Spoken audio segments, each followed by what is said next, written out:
사도신경으로 신앙 고백 드리겠습니다. 나는 전능하신 아버지 하나님 천지의 창조주를 믿습니다.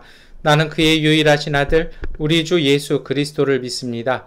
그는 성령으로 잉태되어 동정녀 마리아에게서 나시고 본디오 빌라도에게 고난을 받아 십자가에 못 박혀 죽으시고 장사된 지 사흘 만에 죽은 자 가운데서 다시 살아나셨으며 하늘에 오르시어 전능하신 아버지 하나님 우편에 앉아 계시다가 거기로부터 살아있는 자와 죽은 자를 심판하러 오십니다.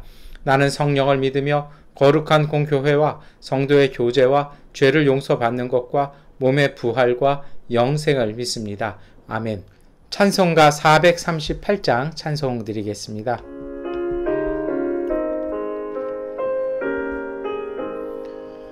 내 영혼이 은총이 버중한 죄짐 벗고보니 슬픔 많어 이 세상도 전국으로 화하도다.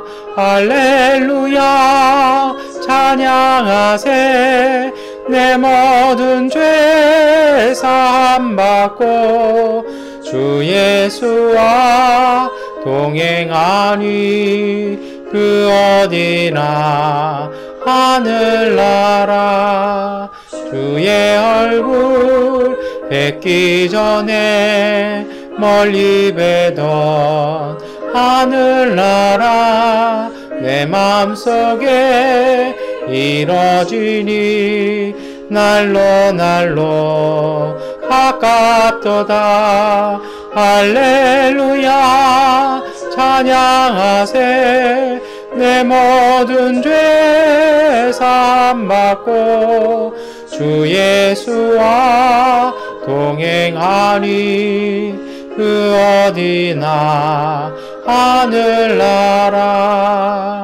높은 산이 거친 들이 조막이나 궁궐이나 내 주 예수 모신 것이 그 어디나 하늘나라.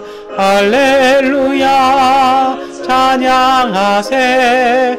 내 모든 죄 사함받고 주 예수와 동행하니 그 어디나 하늘나라.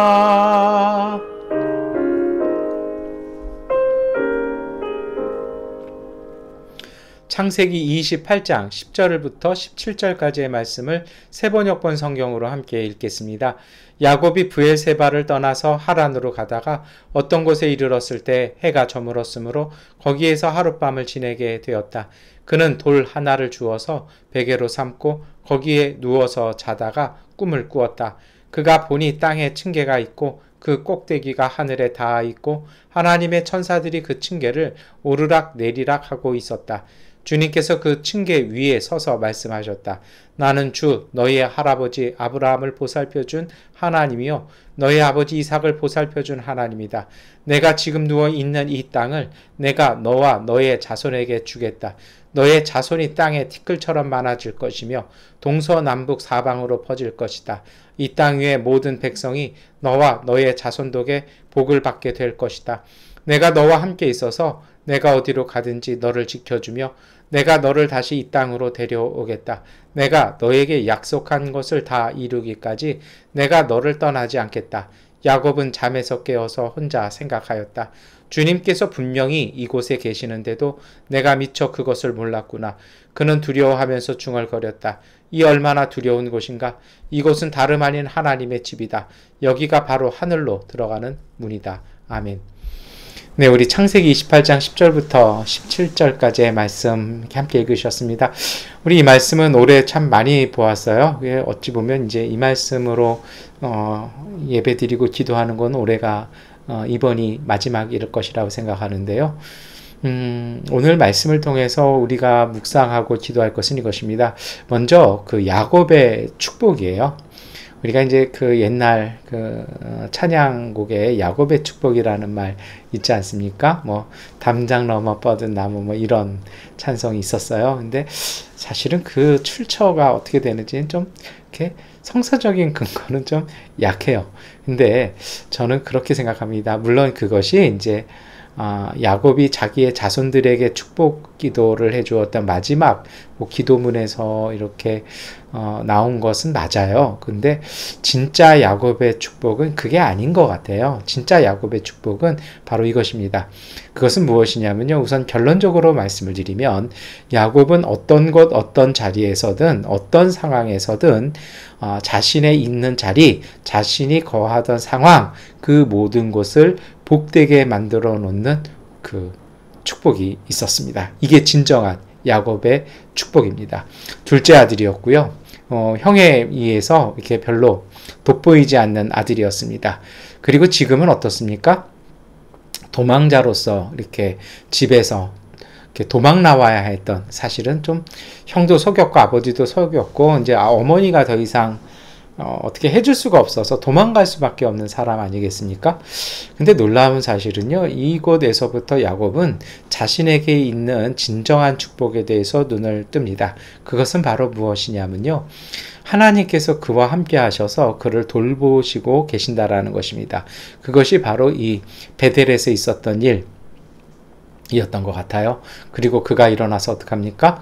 그것에 자기가 베고 자던 돌을 기둥으로 삼고 이곳이 바로 하나님의 전이고 하늘로 들어가는 문이다라고 고백하지 않습니까? 다시 말해서 무섭고 도망가는 서러움과 그리고 내일이 불안하고 막막한 길에서 잠자리였던 곳이 아니라, 그래서 인생 동안 절대 다시는 기억하고 싶지 않은 곳이 아니라 이제는요 평생을 기억할 수 있는 곳, 그리고 그의 후손들이 대대로 기억하면서 그 베델에서 나타나셨던 하나님의 그 임재, 그것을 표고 삼아서 자신들의 축복으로 받아들이며 자신들의 대표적인 이름을 이스라엘이라고 불러내는 그 야곱의 자리, 그것이 바로 베델 하나님의 전에 대한 자리입니다. 그리고 놀랍게도요, 구약 성경에서는요, 하나님의 전, 다시 말해서 하나님의 성전이라는 개념이 처음 나옵니다. 그 전까지는 아브라함 때부터 그냥 제단을 쌓아서 다니면서 이러잖아요. 그런데 바로 이 자리부터요, 하나님의 성전, 하나님의 전이라는 개념이 등장한다라는 것입니다. 그럼 좀 정리해 볼까요? 야곱은요, 이 이후로부터 그의 삶이 바뀝니다. 그는요, 이 이후로부터 어느 곳에 가든지 어떠한 환경 가운데서도 결론은 하나님의 축복으로 끝나는 삶으로 그 인생이 바뀌어져 있었습니다. 하란에 가서 외삼촌의 그 정말 간교함, 그 얄미움, 그리고 그 학대와 착취, 그 속에서도 그는 일가를 만들어냅니다. 그리고 가족을 만들고 일가를 만들어냅니다. 그 수년간의 그 시간들, 짧지 않은 시간이었고 정말 고된 시간들이었지만 그는 그 속에서도 하나님의 은혜로 결실을 만들어냈습니다. 그것뿐만이 아니죠. 고향으로 돌아가는 과정에서도 마찬가지입니다. 형 에서의 환대일지 적대일지 모르는, 그러나 들려오는 이야기는 적대인 그 속에서도, 야복강 나루에 잠 못 이루는 밤 속에서도 그는 하나님을 붙잡고 기도하고 하나님과의 만남을 통해서 하나님의 축복을 받는 사람이 됩니다. 그리고 그 이름이 이스라엘이라는 말씀, 우리가 주일 설교 시간에 함께 나눠봤던 것 같습니다. 그런데 그 진정한 야곱의 축복, 어느 곳에 가든지 어떤 자리에 가서든 정말 그 결실을 만들어 놓은 축복의 그 자리가 어떤 것인 줄 아십니까? 먼저 이것을 우리가 한번 생각해 봤으면 좋겠어요. 그것을 이야기하기 전에 우리는 어떤 사람입니까? 우리가 가는 곳마다, 우리가 거치는 곳마다 복된 것인지를 잘 살펴보아야 합니다. 아주 오래전에 제가 어느 교회를 갔더니 그 교회에서 그런 이야기 하시는 걸 들었습니다. 어떤 분이 음식에 손만 대면 그 음식이 상해서 먹을 수가 없다고요. 냄새가 나고 뭐 간이 바뀌어 있고 이러는 것을 봅니다. 그런데요, 또 다른 분도 있어요. 그분은요, 어느 곳에 가든지 활기가 띠고요, 어느 곳에 가든지 작지만 푸근함을 느끼게 하는 분이 있습니다. 저는 그것이 바로 야곱의 축복이고 그것이 사실은 이스라엘이 갖고 있는, 그리고 오늘 우리 영적 이스라엘이 갖고 있는 삶의 자취라고 생각하고요. 그것이 바로 그리스도의 향기이고 향취일 것입니다. 여러분, 오늘 우리는 어떻습니까? 이 아침, 이 새벽을 열어가면서 오늘 우리는 다시 한번 생각해 보아야 합니다. 어제까지 오늘 우리의 삶이 내가 지나간 자리가 과연 향내가 나는 것인지, 아니면 사람들마다 짜증이 나고 불안이 나고 분란이 일어나는 것인지를 우리가 정말 민감하게 살펴보아야 합니다. 그저 그랬다라면 그나마 감사한 것이죠. 그러나 우리가 하나님 앞에서 구하고 받아야 할 복은 바로 이것입니다. 주님, 오늘 우리가 손을 댄 자리마다, 우리가 만나는 사람마다, 우리가 거쳐간 자리마다 복되게 하시고 기쁨이 있게 하여 주시고, 그 속에서 정말 생명과 사랑이 돋아날 수 있는 관계와 만남과 그리고 삶의 흔적들이 되게 해달라고 기도했으면 좋겠습니다. 이것이 진정한 이스라엘의 축복일 것입니다. 여러분, 이러한 축복은 어디서 올까요? 그것은 조금 전에 말씀을 드렸죠. 오늘 창세기 28장에 이 베델에서 하나님께서 뭐라고 말씀하십니까? 나는 너희의 조상의 하나님, 아브라함의 하나님, 이삭의 하나님이고 그 하나님인 오늘 이제 야곱과 함께 어디로 가든지, 내가 어느 곳에서 어디로 가든지 내가 너와 함께 있어서 정말 복을 주실 것이라는 이 약속이 그 축복의 근원입니다. 14절 말씀 우리 함께 읽겠습니다. 너의 자손이 땅의 티끌처럼 많아질 것이며 동서남북 사방으로 퍼질 것이다. 이 땅의 모든 백성이 너와 너의 자손 덕에 복을 받게 될 것이다. 여러분, 이것이 바로 진짜 야곱의 축복이죠. 어떤 곳이든 가서 있으면 그 사람으로 인해서 복을 받는 것이요. 요셉이 감옥에 있으니까 감옥에 복이 있고요. 보디발 집에 있으니까 보디발의 집이 복이 있고요. 이집트에 있으니까 이집트의 복이 있는 것입니다. 오늘 그것이 바로 그리스도인의 축복입니다. 이것이 바로 진정한 하나님이 우리를 보고 평가하시는 믿음의 능력일 것입니다. 여러분, 이러기 위해서 우리가 탐욕과 경쟁과 시기가 아니라 하나님의 마음을 품고 정말 오늘 우리를 통해서 내가 살아가는 곳이 빛이 나고 조금 더 따뜻해지고 조금 더 안온해지고 조금 더 고즈넉해지고 조금 더 결실이 있는 곳으로 성실히 살았으면 좋겠습니다. 어떻게 해야 할까요? 그것은 바로 마음을 쓰는 일입니다. 말 한마디에도, 그리고 그냥 앉아 있는데도 그 주변이 항상 깨끗하고 정리되어 있고 평화가 넘칠 수 있는 것으로 만들어내는 그 삶의 자세들을 통해서 하나님은 이 놀라운 축복을 이루어 가실 것입니다. 왜냐고요? 하나님은 창조의 하나님이십니다. 가장 아름다운 선함을 가지고 계시는 분 아니십니까? 그 선함 자체를 창조하시는 하나님이십니다. 여러분, 모든 것 어느 자리에 가든지 하나님이 창조하신 창조세계, 하나님이 만드신 사람, 그 창조의 형상을 보고 그것을 귀하게 여기고 그것을 정말 섬기는 마음으로 애쓰고 가꾸고 돌보는 그 따뜻한 사랑과 그 넉넉한 마음이 있다라면요, 그 속에 하나님의 따스한 온정의 손길들이 전해지는 것입니다. 그래서 정말 중요한 것이 있죠.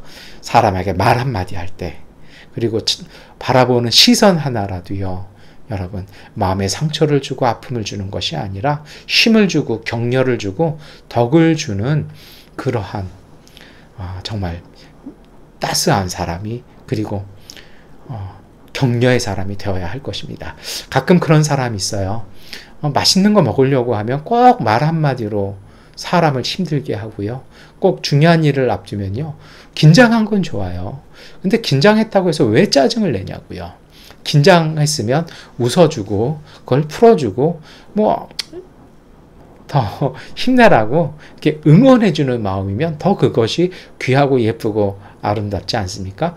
예전에 제가 그런 것을 한번 보았습니다. 여름 성경학교 끝나고 이제 그 교사분들 식대가 조금 남았어요. 얼마 남지는 않으니까 몇몇 분들이 조금 거기다가 이렇게 좀 이렇게 돈을 모았어요. 그러니까 이제 그때 교회가 이렇게 개척한 지 얼마 안 되는 교회라 재정이 넉넉지 않았거든요. 다 끝내놓고 아이들이 이제 시상식도 끝내고 이제 마지막에 교회 청소 싹 하고 수고했으니까 우리 짜장면 한 그릇이라도 이렇게 맛있게 먹고 재밌게 먹자고 이렇게 자리를 만들었습니다. 어떻게 하다가 거기에 이제 목사님 한 분이 이렇게 자리를 함께 하셨는데요. 이 목사님 화를 내시는 거예요. 그러면서 이 목사가 왔는데 이게 짜장면이 무슨 얘기냐고, 이 대접이 이렇게 소홀하냐고 막 이렇게 조금 불편하게 만드시는 걸 보았습니다. 여러분, 정말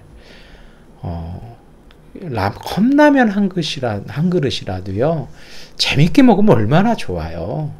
그리고요 단무지 한 쪽이라도 웃으면서 먹으면 그게 얼마나 더 맛있을까요? 저는 정말 목회하면서 그때만큼 불편한 그 회식 자리는 처음이었습니다. 뭐 짜장면을 먹었는지 뭘 먹었는지 그 자리에서 아무도 말을 안 한 채 그냥 식사하고 묵묵히 헤어졌던 그런 씁쓸한 기억이 있습니다. 여러분, 그건 주님의 사람 아닙니다. 그건 그리스도인의 모습 아니죠. 정말 작은 말 한마디라도, 정말 이렇게 악수 한 번이라도요, 아니면 포옹 한 번이라도, 허그 한 번이라도 따스하게 해줄 수 있을 때, 그것이 바로 여러분 야곱의 축복이 시작되는 자리입니다. 그런데 제가 가끔 보면 그런 생각이 들어요. 그게 왜 그러냐고요? 습관이에요. 그리고 그게 자기가 대접받고 싶은 마음이 있으면 그게 안 됩니다. 여러분 생각해 보세요. 야곱이 외삼촌한테요 대접받고 싶은 마음, 그리고 자기가 조카로서, 때로는 사위로서 뭔가를 받으려는 마음이 앞섰다라면 그러한 삶이 됐겠습니까? 형 에서를 향해서도 마찬가지죠. 그 앞에 보면 열심히 노력하잖아요. 사과하고 싶어서 막 이렇게 하잖아요. 단 한 번도 야곱이요 형 에서를 향해서 공격적인 자세를 취하지 않습니다. 방어적인, 그리고 도망갈 궁리하고, 형이 치면 우리 가족 몇 사람이라도 살아남지 않겠느냐라면서 계속해서 방어적인 자세를 보여주지 않습니까? 그리고 그러한 노력과 그러한 염원을 담아 그가 야복강에서 기도할 때 그는요 비록 다리를 절었지만 하늘에 떠오르는 하나님의 얼굴 브니엘을 보았던 것입니다. 그것을 통해서 그 가족이, 그 형제가 포옹하며 화해의 그 역사를 이루게 되는 것입니다. 여러분, 오늘 이 아침에 우리가 함께 기도했으면 좋겠습니다. 주님, 정말 제가 거쳐간 만남, 제가 손을 댔던 모든 일들 속에 하나님의 축복의 향취가 가득하게 해주십시오. 성령의 기쁨이 가득하게 해주십시오. 내가 살았던 이 땅 위에 평화가 솟아나게 해달라고 기도하며 그 모든 밟는 자리마다 주님의 성전이 생겨 하나님 복되게 하여 주옵소서. 기도하고 승리하시는 믿음의 하루 되시기를 축원합니다. 기도하겠습니다. 전능하신 아버지 하나님, 오늘 우리 하루를 축복하여 주옵소서. 저희에게 능력을 주시고 하나님 믿음을 주셔서 모든 일과 모든 만남 속에 이루어지는 말 한마디, 손짓 하나, 표정 하나에도 복을 주셔서 하나님 사람에게 힘을 주고 격려하고 덕을 나누어 줄 수 있는 그러한 믿음의 사람 되게 하여 주옵소서. 이러한 삶을 위해서 우리 자신은 낮추게 하여 주시고 하나님을 존귀히 섬김을 통해서 하나님이 드러나며 하나님이 존귀함 받으실 수 있도록 우리의 관계 속에서 섬기는 사람들, 믿음의 사람들, 따스한 사람들 되게 하여 주옵소서. 그 따스함 속에서 솟아나는 하나님 나라의 놀라운 씨앗의 그 열매들이 가득한 믿음의 삶, 평화의 삶 되게 하여 주옵소서. 예수 그리스도의 이름으로 기도드립니다. 아멘. 하나님께 기도하는 시간 갖도록 하겠습니다.